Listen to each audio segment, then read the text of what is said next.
Francesca Finch sailed into the dingy flat. She looked around her with disgust. The place seemed worse than ever, with its whitewashed walls that were more grey than white, and all the stiff, uncomfortable furnishings.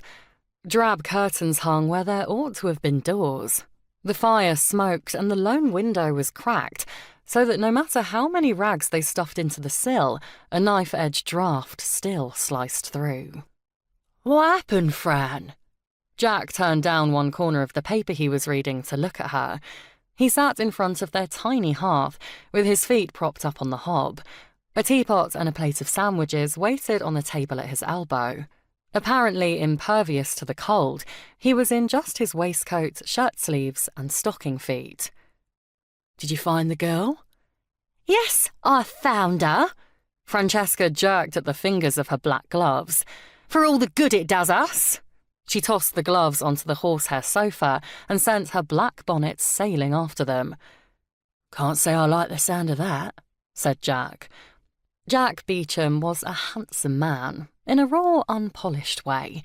He still kept the burly frame he'd earned as a prizefighter before he had given up the sporting life to become a thief-taker. His naturally pale skin was permanently bronzed by sun and wind.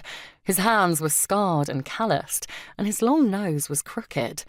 His curling dark hair hung about his ears as long as any poet's.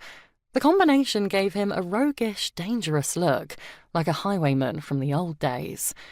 In contrast to broad, dark Jack, Francesca herself was a golden willow wand.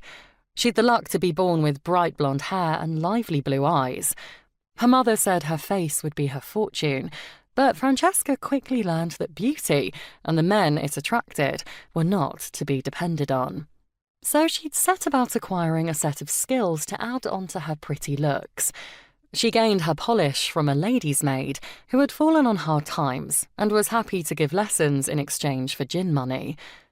Now Fran could pass as anyone, from an upstairs maid to the daughter of a baronet.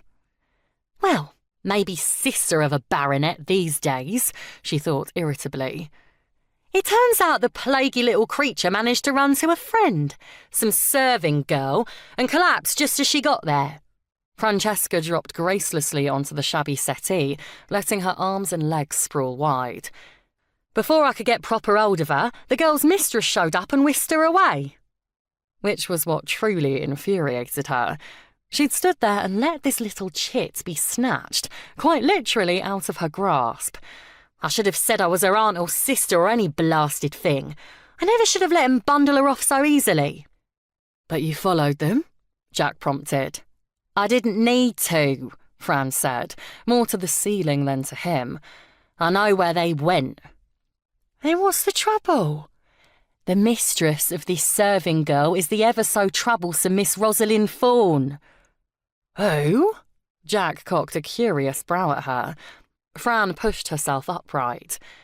"Rosalind Thorne is the guard dog of London's Ton."